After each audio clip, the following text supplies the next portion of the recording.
greatest morning show in America. I said it. America. I did. Only in America. Listen, that part. You can catch some positive affirmations. National Day. News, shenanigans. Local, national, the whole nine, and the dance off. So don't miss the show. Yeah, don't miss it. Want to drink? Drink on it. Drink on that.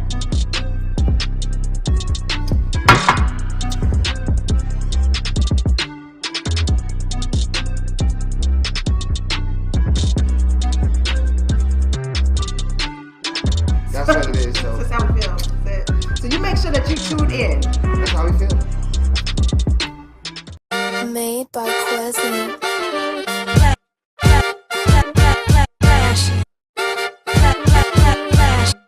Miami Morning Show. You watching the wake up, the wake up, the wake up, the wake up, the wake up, the wake up, wake up. Miami Morning Show. You watching the wake up, the wake up, the wake up, the wake up, the wake up, the wake up, wake up. Miami Morning Show. You watching the wake up, the wake up, the wake up, the wake up, the wake up, the wake up, wake up. Miami Morning Show. You watching the wake up, the wake up, the wake up, the wake up, the wake up, the wake up, wake up. Miami Morning Show. You Miami Morning Show. You watching the you watching the Miami Morning Show. You watching the wake up, the wake up, the wake up, the wake up, the wake up, the wake up, wake up. Miami Morning Show. You watching the wake up, the wake up, the wake up, the wake up, the wake up, wake up. Miami Morning Show. You watching the wake up, the wake up, the wake up, the wake up, the wake up, the wake up, wake up. Miami Morning Show. You watching the wake up, the wake up, the wake up, the wake up, the wake up, the wake up, wake up. Miami Morning Show.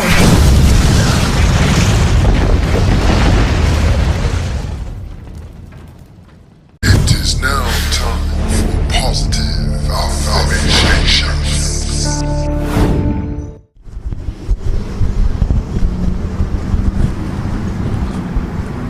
Boy, what you rolling all up on me for? I'm trying to use the bathroom, boy.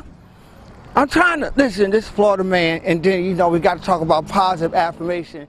The positive affirmation for the day is I can easily express my feelings.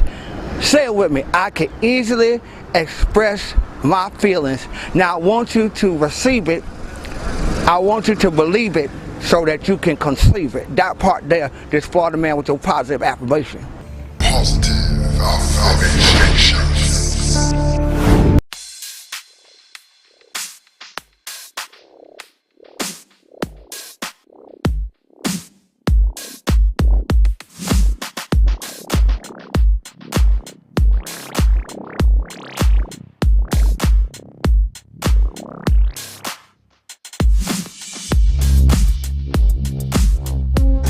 So this is the man and the reason for the season right now. This is my brother Nate Joseph. What's going on, Nate? All is well, man. By His grace. It's good to see you. By His grace. Tell us what you're doing here right now. What is this? Today, this is New Liberty Square. We're having an art exhibit. It's nice. And our ambassador is Adonis. We're going to get him. And, you know, you have to interview Mr. Adonis. And we're just trying to turn it up, do something different here in New Liberty Square. Are you going to post some of these? Is it a plan to post some of these artists' artworks throughout this establishment here to some degree, or are you just posting it just to bring awareness to the people? Hoping it's just to bring awareness for the people and stuff like that. But when we do this so-called to artists, right, we may have some of their work in there. We may put some of the artwork here in this building. That'd be nice. Absolutely. That's it. So, big shout out to you. Congratulations on your new position, what you're doing. Yes. Proud of you, man. You know, this is my man. Let me tell you something. Don't have no food out around him, because he's going to light it up. You got the beard and whatnot, you see him, right? Yeah, right? Look at the screens. I just want everybody to know this is my brother, I love him. And if you're ever in Liberty City at Liberty, what is this, Liberty City what? New Liberty City. New Liberty City, right? If you're ever over here, come check out the artwork and just come support. Tell the brother you love him, tell the brother you support him, and that's what it is, all right? We're gonna be right back with some more people. Don't go nowhere. So what you see here is a representation of that, of us as people uniting and creating something good, bringing out all this talent and just supporting the community. But we have to do it together, right? And that's the most important thing. So we can't continue to be apart, but let's do this together and move to the next level and move to the future. Okay, I'm here with another distinguished individual. I'm going to allow her to introduce herself. Please introduce yourself. Hi, my name is Desiree Faulkner. I'm the development manager for the Liberty Square project for Related. Excellent, excellent. Well, that's a serious title, ain't it? Oh, it's serious. You really, there's a lot of weight on that shoulder. Right, there's a lot of weight there, but you know, you look like the type of person who can handle it. I try. Right. And you do it ever so well. might I add. Thank you. Tell us about this art exhibit here and the purpose of it. Well, we wanted to, we really wanted to put an emphasis on Black art and showcasing that in Liberty because we know we have some really talented folks out here like Adonis, and we wanted to showcase his art. We wanted to show the appreciation for the artwork in our Liberty Square area. All right, and that's what it is. And it's as simple as that. And when people decide they want to do something, it gets done. I might say this is a lovely exhibit. We want to thank you for your diligence and service to the community. Any parting words that you want to tell people or just give them a goodbye? You can do that. Either No, well, I want to say this Liberty Square is uprising. We have a lot of things coming for the community, so stay tuned. And you heard it. That's it. We'll be back with some more people. Don't go nowhere.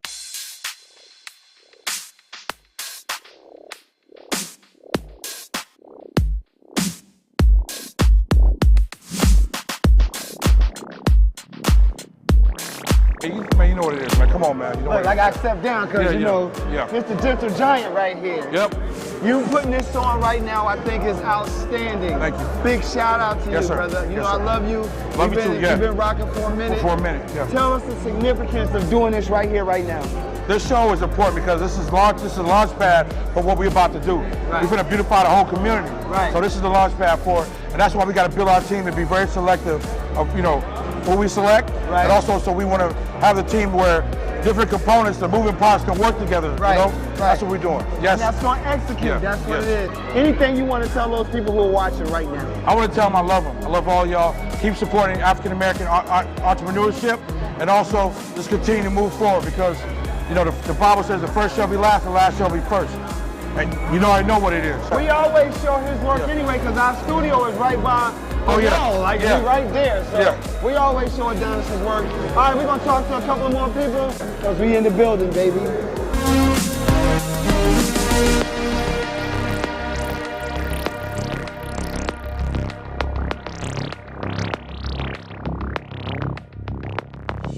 I'm on the scene. I'm at the Experience. What is the name of this? It's called the Experience, right? The Experience with the X. Right, with the X. It's the Experience with the X. Now, the Experience is an artist. What we would say? This is an artist showcase. Yes, exhibit. An artist exhibit featuring some of Miami's most prolific Black artists, such as the one who I'm standing here. Introduce yourself, because I want you to tell them who you are. I am the art minister, the one and only, Alfreda Mooster. That's Alfreda Mooster, y'all. Y'all know it. Now, me and Alfreda has been friends for many, many years. Yes. And tell us, how did you become a part of this exhibit right now? Well, I'm thankful to the one and only Adonis Parker. He called me up and said, I would love for your work to be a part of this exhibit, and I'm here. So. You know why he called you? No. Because you're a dope artist. That's why he called you. What you mean? Like, she was trying to I ask. said no, because I could hear your answer. Yeah, she's a dope artist. Like, Alfreda has been putting in work for many, many, many years and many more to come.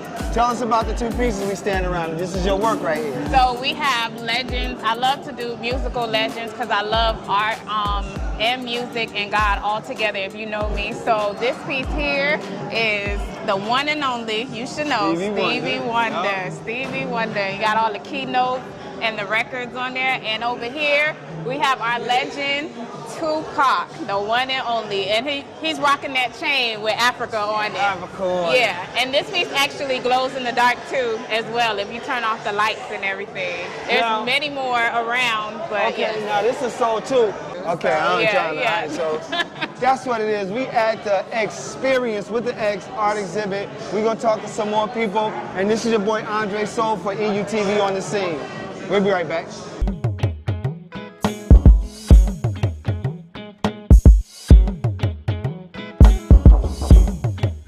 All right, I'm standing here with artist extraordinaire Bayunga.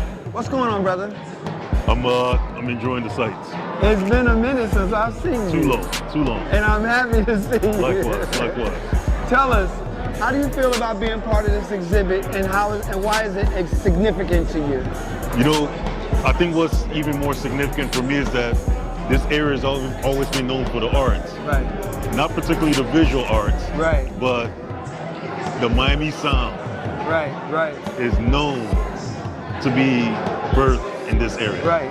And so to now be able to associate not just the Miami sound, but the Miami visual, you know, the capacity to do everything that Black Miami envisions right here in one space. Right, I love that. That's it, y'all heard it right here. EUTV on the scene. I'm Andre Soul. What else can I say, man? Y'all just keep watching. Thank you. Tell them who you are and what you do. Hey, I'm Eric from Miami, Eric Pygat now, you know what I mean? And what I do is I represent the famous Liberty City. We create positivity, positive vibes, good vibes right here in the city, letting you know, listen, it's not about where you're starting from, but it's about where you end. Les Brown, 2 Live Crew, Luther Campbell, all the good people come from here. So there's greatness here, and we want to tap back into the greatness. We had an outstanding, exciting, just everything here at this event, but we got to wrap it up. So we're going to be out, but just stay tuned. Be on the lookout for more EUTV on the scenes. I'm your man, Andre Soul. I'm here with my man, Eric, and we're going to catch up with y'all in the meantime, baby.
Elite Natural Essence. 100% natural organic teas, skin, hair, and body care essentials. Unlock the healing power of nature. Treat yourself daily to our moisturizing body washers and body butters. Enhance your inner essence with our elite teas including orange smoothie and our elite flat belly cleanse tea. We also have our new Banberry Anti-O skincare line for your skincare needs. At Elite Natural Essence, we pride ourselves in providing superior quality essentials as well as enriching the lives of our community through education of natural and healthy living. Elite Natural Essence is now available on Walmart.com and the Walmart app nationwide, or visit our website www.elitenaturalessence.com. Free shipping on orders $75 or more when you enter the code ELITESHIP. Elite Natural Essence. Be beautiful, be elite. There's a direct relationship between having the businesses and being in prison. Go find see how many Asians you can find in American prisons. You ain't gonna be in there. But 51% of your prisoners will be black because blacks don't have any businesses and industries. There's a direct link. Blacks won't practice group economics. Black won't practice group politics. If you don't practice, you're setting yourself up. I told that 5-story building, you're setting yourself to get wiped out. Understand the nature of race, which is economics. If you build the first floor, it's economic. Build your businesses and your industries. Control business and industry, and put that pulls in your money, and hold that money, and practice group economics with it. Arab and Asian money bounces 12 to 13 times what it leaves. Jewish money bounces 18 times. Black folk got to learn how to practice group economics. Black Americans spend every penny they get outside their own community. Then you take the money and the wealth that you get from that first floor and go to the second floor. The second floor is politics. You then take that money on the first floor and you control your politics. Black folk must quit allowing people to tell them to go out and vote. Vote for what? Nobody's gonna do anything for black folk in politics. Politics is controlled by money, major corporations who got the money. That's what controls politics. If you have no money, you have no say-so, you have no benefits coming. So you take your money and you control, and you take your money from the first floor, you buy every politician on the second floor. And any politician you can't buy, you rent or lease them to get what you need. Then once you get the second floor under control with your politician, with your money, then you go to the third floor. The third floor then is the police department and the court systems. You take your money from the first floor and your politics on the second floor, and you control the court system and the police departments. Then the fourth floor, then is media. You then take the money that you generate off the first floor from business and industries, and you go after radio stations, TV stations, newspapers, and cable systems, so that you can now inform and communicate with your own people. Right now, black folk own and control less than 35 thousandths of 1% of the media in the United States. Out of 12,000 radio stations, black folk own about 75, 80. That's all. You own no cable systems. You don't have a daily newspaper. You have nothing of importance. You got about one black TV station. And so you can't communicate with your people, you can't inform your people, you can't do anything. You can have Rush Limbaugh and all the rest of the guys talking about racism all day long and bad-mouthing you, and O'Reilly's. They can call black folk all kind of names all day long. What are you gonna do? You can't respond. You can't even communicate with your own people because you don't have an economic base. 51% of all the prisoners in the United States are black people. You only make up 12% of the population. That's no accident. It's because you don't control the economics and the politics. And they're gonna go after the weakest people they can get their hands on to incarcerate them. That's the black folk. And what are you gonna do in response to it when they over incarcerate you? You're gonna go out and have a march, a demonstration. We're gonna march. March, what? Who cares? Marching, they never changed anything. The pulse, it quickens. Sensations ignite. Cool water, hot spice, fast tempo. New cultures, new flavors, new you. You, undersea explorer. You, street artist. You, fearless adventurer. Salsa dancing to Latin beats, exploring history and heritage. Flying across a wild river of grass. Sense of time, it's lost. Sense of place, it takes over. But not any place, this place. Here, now, wow. Not the Miami you expected, but the Miami you found. Start your discovery now. Does your business need a video commercial? Let iUrban TV produce one for you today. Affordable 60-second video commercials for your website, social media platforms, or promotional purposes. We specialize in media production, content creation, photography, videography, and more. Prices starting at $2.99. Contact us today by calling 786-294-0659 or email us at iurbantv@gmail.com.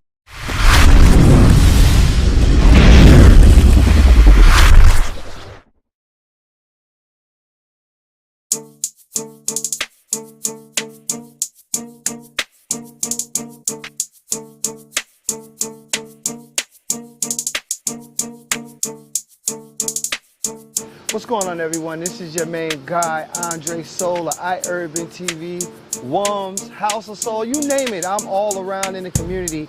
And today is a very special day for the community of Overtown. Today they will be naming a street after Purvis Young, who was one of the most prolific artists of our time. This is a phenomenal event that's taking place. We are honored and pleased to bring this story to you. Yo, y'all gotta check this one out. Here we go. Today, as we commemorate the life of local artist Purvis Young by co-designating a portion of Northwest 18th Street from Northwest Miami Court to Northwest 2nd Avenue as Purvis Young Street. I am just so glad to be able to be here today when we unveil the co-designation of the street, and to say to his family that Overtown will forever be grateful for Purvis Young.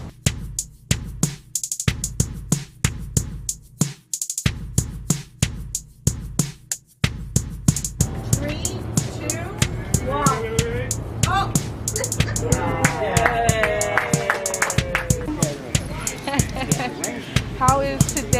important, a landmark event.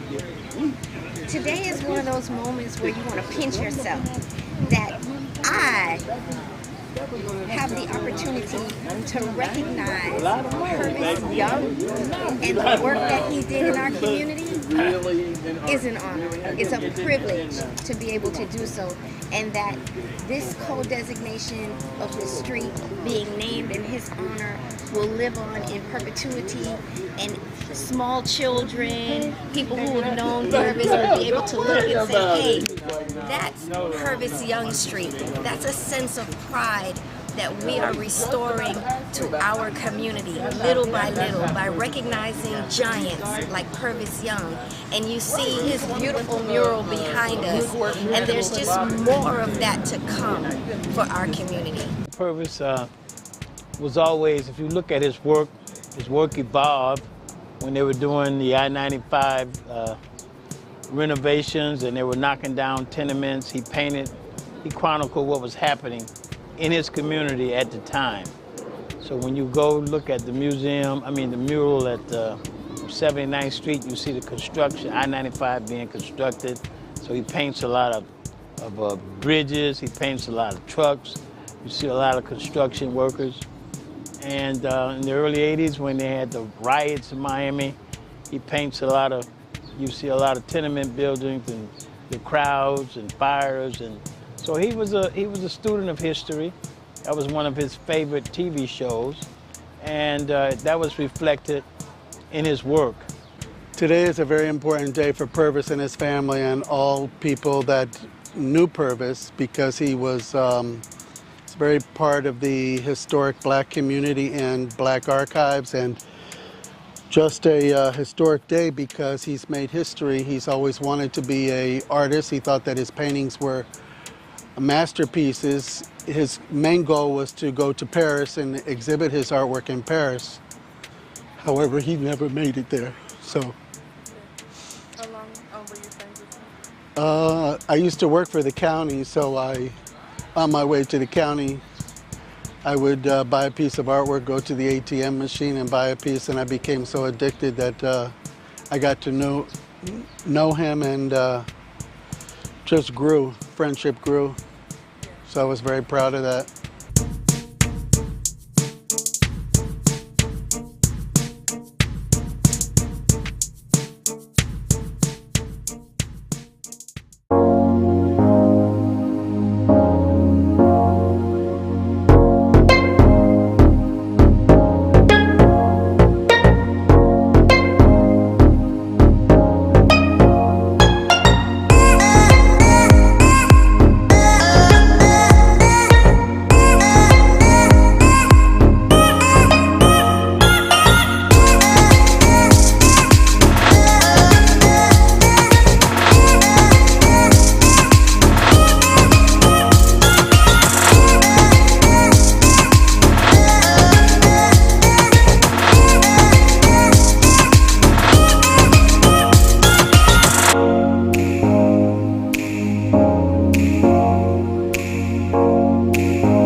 I asked a couple of folks from our fellowship and community leaders who are deep in the housing struggle to say a couple words and open up, same as like we do on the DJ Spark on our Zoom calls, right?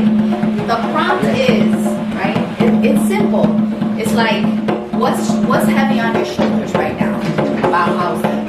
And where do you see, like, we talk about disruption. We got Smash up in here. We got Women with Broken Heels disrupting. So it's natural in the right for creative disruption fellows are also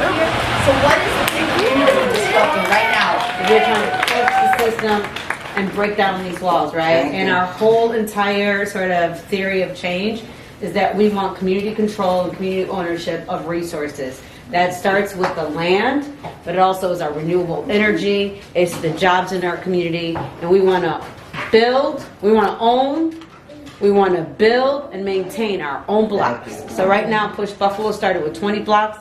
We're in 40 blocks. We're in about 150 parcels of land. We're building affordable housing. The positive thing is that community-based organizations are rising up.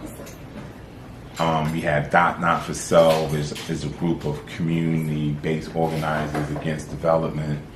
In Dorchester, we have Reclaim Roxbury that's doing the same thing in Roxbury. Then you Keep It 100, JP. So folks are rising up and thinking about development in a different type of way. So that's the positive piece of it. We don't know if we could stop this development though. That's just keeping it what it is. What we are trying to do is making the development what we consider to be legal under the current fair housing regulations and laws. What weighs heavy on my heart is, what am I fighting for?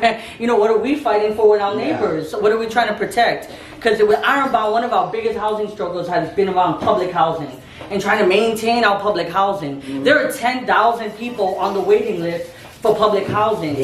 And so I look up to Rawa's organization, Push Buffalo, as the ideal. That's the North Star, right? You own the blocks. But it wasn't really that it took us 1 year. It's that we've been building for decades of making sure that we're organizing public housing tenants with private housing tenants, right? Because they need to see their struggle as shared, because they're often pitted against each other. Public housing ruins the neighborhood. I'm like, you're renting, you're just as precarious, and you have less protection from HUD. So we try to gain, you know, really align the tenant associations in the public housing with the tenant unions that we're able to do building by building. You know, a lot of the things that we're like battling here at the fellowship is like, we often think disruption is direct action.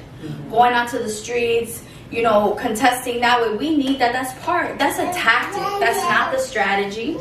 You know, so hearing you actually bring up disruption, we think about creative disruption. How are we being creative? How are we using the tools that we got? How are we using the moment, the political advantages right now in our benefit? We have to do something. Okay? I'm very sorry to have to do this like this, but I want to make sure you catch people before they leave. So, on behalf of the board chair, who is sitting all the way over in that corner over there, and she hasn't wanted to give everyone here from the EJ Fellowship a little piece of Miami that you can take with you. Power. Power. Power. Power. Power. Power. Transformation. Transformation. Transformation. Transformation. Transformation. Transformation. And miracles. And miracles. And miracles. And miracles. And miracles. And miracles. I want it. I want it. I want it. I want it. I want it. I want it. I need it. I need it. I need it. I need it. I need it. I need it. I got to have it. I got to have it. I got to have it.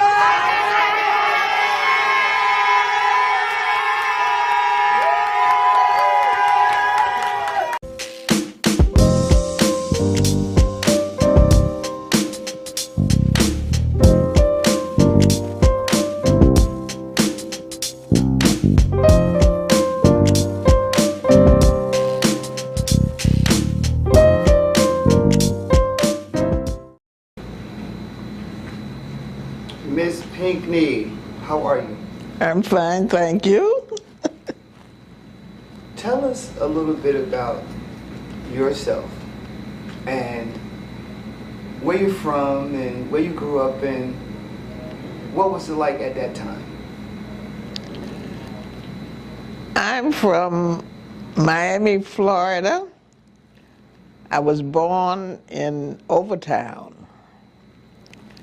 I went to Dunbar Elementary School, and I went to Booker T. Washington High School, and I finished Booker T. Washington High School in 1949. And then I went to Talladega College in Talladega, Alabama. And I finished in 1953.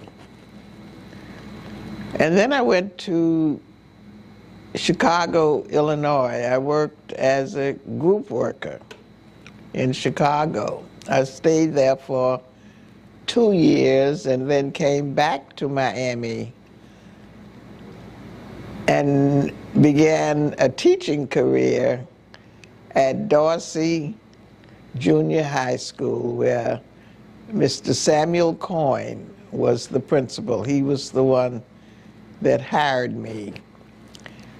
And I also worked at Edison Senior High School. I was the first black counselor at Edison, but that could be a controversial thing because the first black counselor at Edison was Juanita Hamberry, but she was an assistant principal at North Dade Senior High School, and she said that she was demoted because of integration. And she sued the school board because she said she was not a counselor. She was supposed to have been promoted or kept the same title as an assistant principal. And she won her case. So they hired me. So I became the first, I guess you would call legitimate counselor at Edison, black counselor. I wasn't the first counselor, I was the first black counselor at Edison Senior High School. And then I became assistant principal at South Miami Junior High School. And I remained there for 20 years. I worked for the Miami-Dade School Board for 36 years. And then I retired. And I got interested in historic preservation, and I founded the Historic Hampton House Community Trust. And the purpose of that was to restore and save the Hampton House. Tell us about the Hampton House. Well, the Hampton House was an elegant place, a very beautiful place back in the days of segregation.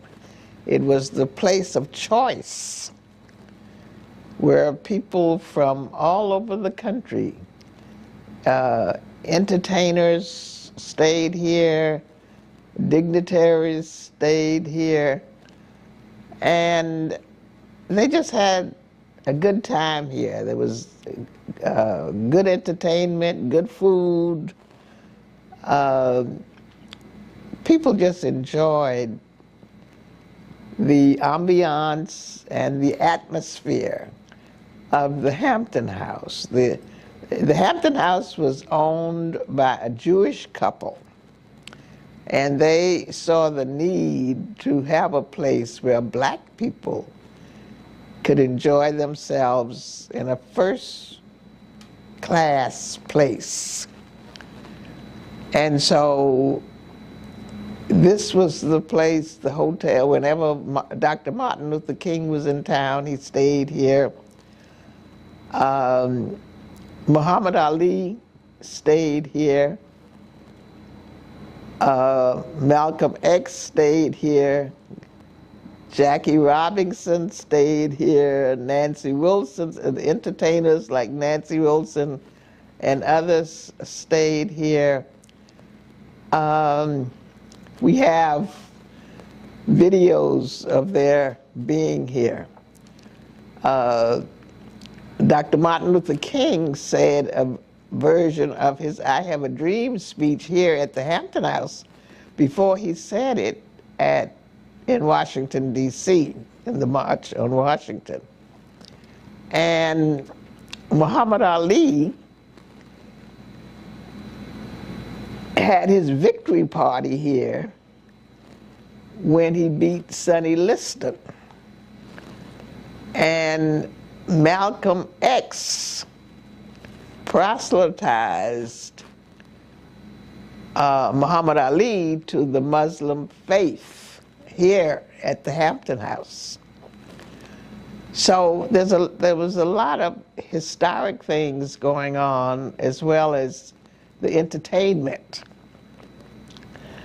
And so one day a lady, and this was a white lady, by the name of Kathy Hirsch, came to me, and she said that she had heard some information about the Hampton House. And the information that she heard made her believe that this building should get historic designation. And she was wondering, somebody told her to contact me to see if a group that I was working with would sponsor the historic designation of the Hampton House. So I told her to come to one of the meetings of the African American Committee of Dade Heritage Trust.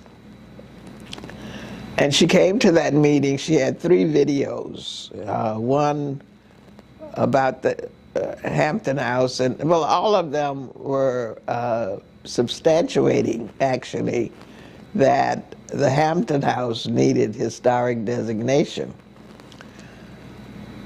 And so we discussed it, and we voted to sponsor the historic designation of the Hampton House. Well, while we were in the process of getting that done and getting the history written, we were told that the county was going to tear the Hampton House down because it had become a derelict building and an unsafe building, and that it was a danger to the community. And so what we were just confused about that, because we were looking at the historic value, and we decided that we wanted to fight that. So we went to the county and we said, we don't want you to tear the Hampton House down. We need to preserve it. And so the final result of that was that we did get the county to stop the demolition. I went to Louis Pinellas, and his brother was the mayor at the time, Alex Pinellas. And we asked for a stay of demolition. And so when I talked to Louis said, well, the mayor cannot stop the county from doing its job. What you need to do is to get your people together. Can you get your people together and have a demonstration in front of the Hampton House? Get some food and a band, or make a big deal out of it, and save the Hampton House. So I said, Louis, we don't have any money to pay a band to come out there and buy food and do all this you're telling us to do. So he said, well, can you get the people out there? So I said, yes, I think I can get the people out there. He said, okay, if you can get the people, I'll get the band and I'll get the food. But it's going to be Cuban food and a Cuban band. So I said, I don't care what kind of food and I don't care what kind of band. It's just as we do it and do whatever it takes to save the Hampton House from demolition. And so we had that demonstration, and the mayor came, and Barbara Carey Schuler came. She was the commissioner at that time.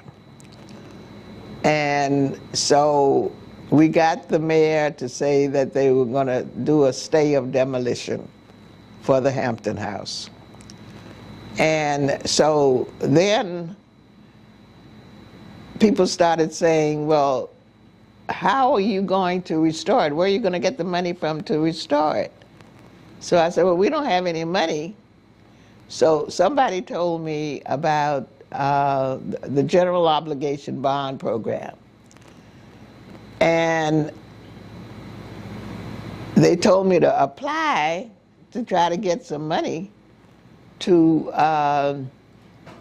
see if we could get money for the restoration of the Hampton House. So I went, I got the application, but when I got the application, I didn't know how to fill it out because it was asking you what you're going to do with the money. So I couldn't say what we're going to do with the money. That required an architect, and I'm not an architect. So I went to Richard Heisenbottle. He was on the board of Dade Heritage Trust. And I asked him to fill, and he's a historic preservationist. I asked him if he would fill out this application for me. So he told me that he would have to come to the Hampton House and go over it to see what the needs were. So I met him here at the Hampton House, and when I saw him, he came in his GQ suit and his Mercedes-Benz, and this place was filthy and nasty. And I apologized to him for not telling him what condition the Hampton House was in. So he said, oh, that's okay. And he went all over this place. And he filled out the application for me and signed it. And so that meant a lot. And when we found out that we had been accepted in the general obligation bond program for $4.7 million, we were very happy. But the county took so long to put the bids out that the first company that got the bid, after they came here and looked at the place, they said that was not enough money, and they turned the bid down. So then they said that we needed at least $5-point-something million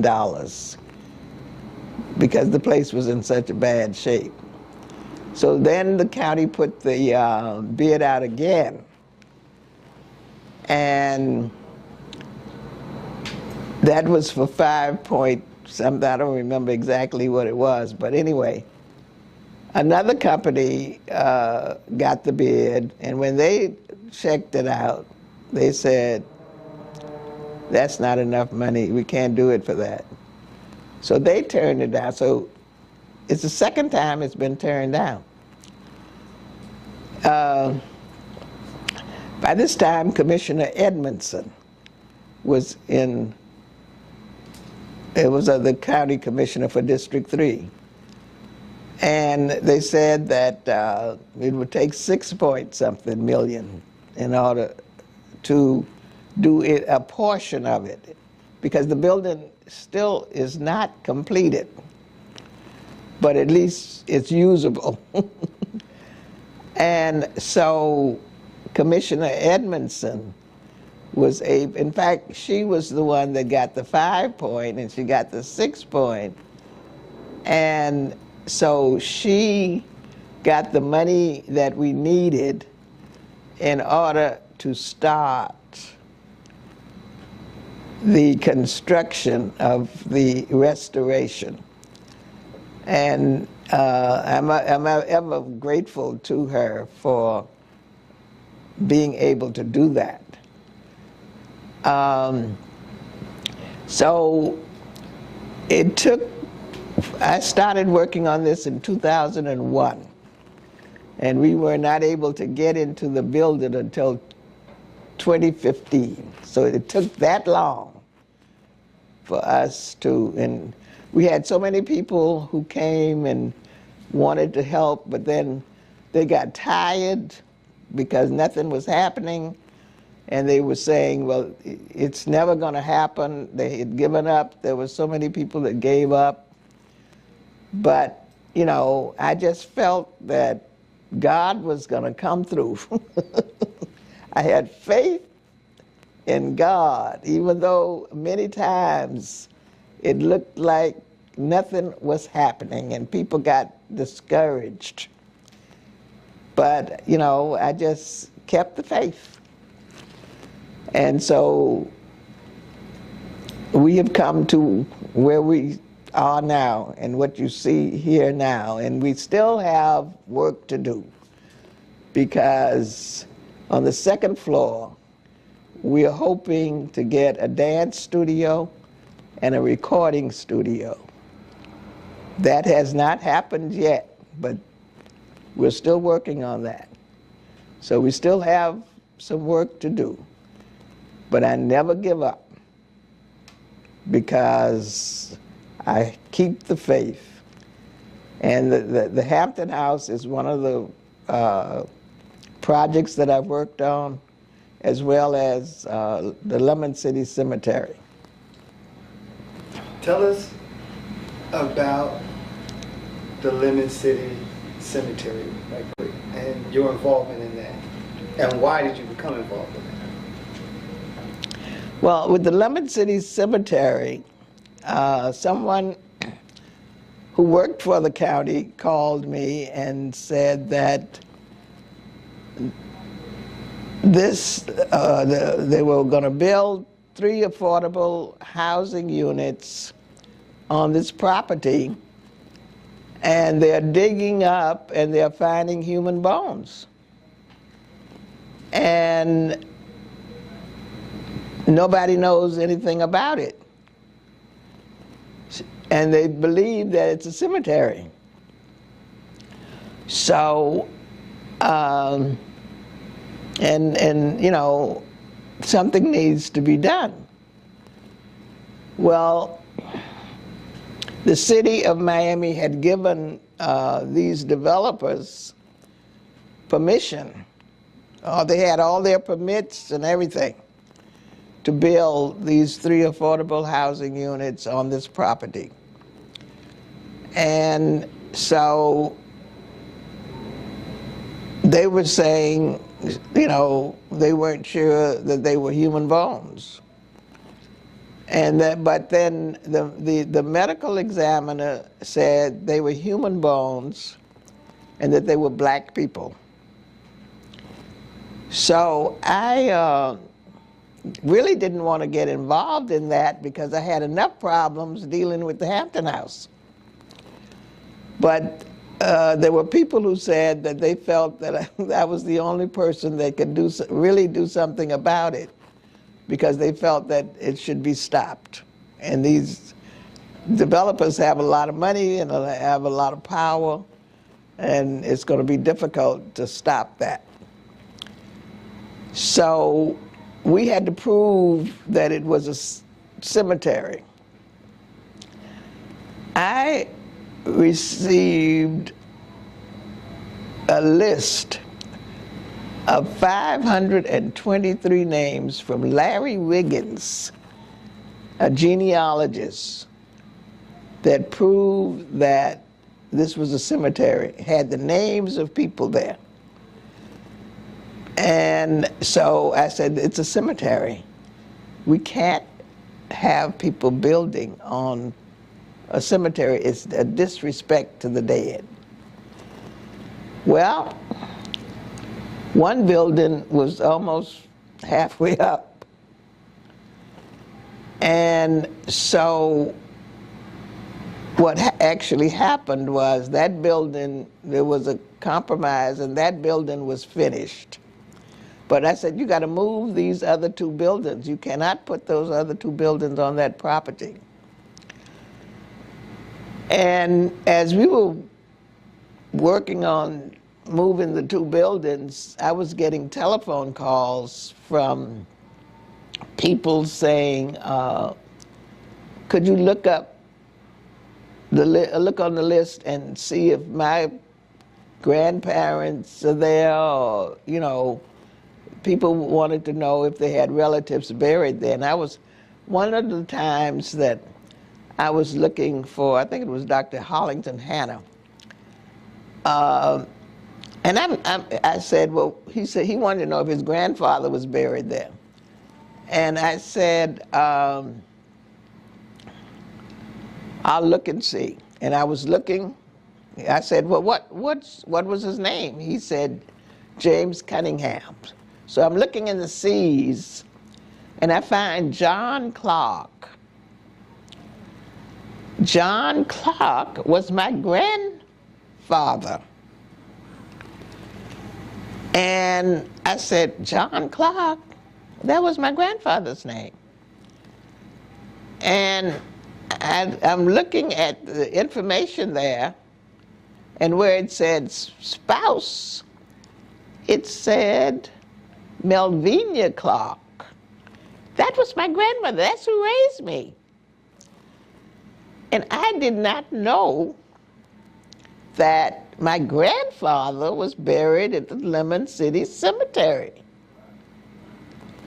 And I was so moved by seeing my grandfather's name in print and my grandmother's name in print that I almost couldn't talk to him anymore. So I told him, I took his name, number, and I said, I'll call you back. And I couldn't explain to him what was happening to me, what was going on with me.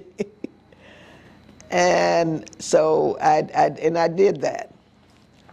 But then I said, oh, this is a fight now, because my grandfather is buried in the Lemon City Cemetery. And you know, I felt that my grandfather was operating me, was working through me from heaven to reveal what was going on.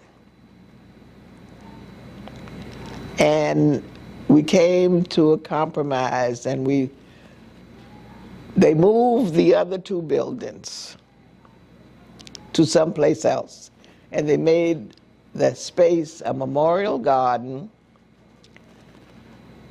And I said, I wanted the human bones returned that were in the medical examiner's office. I want them returned to this cemetery, because they wanted to put those human bones in a regular cemetery that was open. I said, no, you dug them up from this cemetery. Their families buried them here, and I want them back here. And so they said, okay. And we had a reinterment service. The The human bones were placed in 2 caskets. Range Funeral Home took care of it, and we had a reinterment service out there at the Lemon City Cemetery. And most of the people were from the Bahamas. Most of the people that were buried out there in the Lemon City Cemetery were from the Bahamas. They were the pioneers. They were the people who did all the menial work in Miami to make Miami what it is today. They beautified, they did the gardening work, they did the farming. They showed what to do with the coral rock and how you could build houses with coral rock. And, you know, our history is lost. And we've got to tell the story. We're the foundation of the community.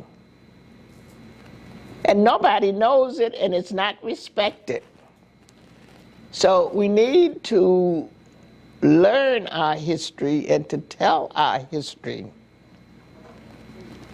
and to give ourselves the respect that we are due for what we have done in the past, in laying the foundation for this community. And so I am still on the fight, or in the fight, for historic preservation and for telling our story. And so that's why I think that what you're doing in helping to shed light on the foundation of our community, on the culture of our community, on the heritage of our community, on the legacy of our community. We got to tell the story. The story has to be told because it has not been told. And we got to give ourselves respect. And this is the only way we're going to do it. So I congratulate you on what you are doing to help in telling the story. And for the camera, please state your name. My name is Enid Curtis Pinckney. And your age, Ms. Pinckney, if you can. Your age. My age, I'm 90 years old. She done told everything. Anything you want to say in closing remarks, Ms. Pinckney, about anything, or about Miami, about something that's going on within our community? The floor is open for you to say whatever you want to say. Well, you know, last week I went over to Judge Lawson E. Thomas's office because we recently got historic designation. Dade Heritage Trust was the sponsor of the historic designation of his office building. And the reporter who interviewed me about that and wanted me to take a picture in front of the... I'm enjoying this. Okay. All right, we ready? We rolling? You ready? Rolling? Okay, yeah, finish. Okay. Finish. I went to Judge Thomas's office to take a picture in front of the office because of the historic designation. And the reporter for the New Times newspaper, Joshua Cabellas, I believe, I might not be pronouncing his name correctly, but anyway, you know, he was interested in taking a picture of the building, and when he looked at it, he said, you know, This man did so much for this community. And look at this building, you know, with the paint on it. You can't even take the picture with his name. The name Thomas was covered up with trees, which, you know, you couldn't take the picture showing the name Thomas. And he wondered why the community let that building look like that. And that's a good question. Why do we let our history look like that? Why are we not doing anything about it? And that's what I want to say.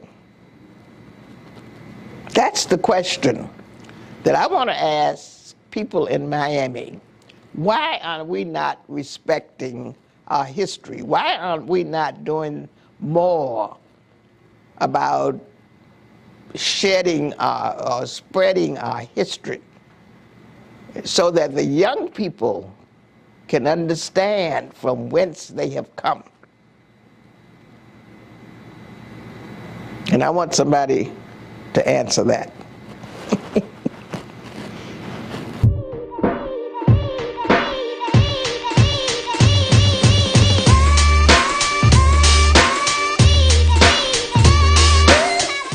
Made by Quesney.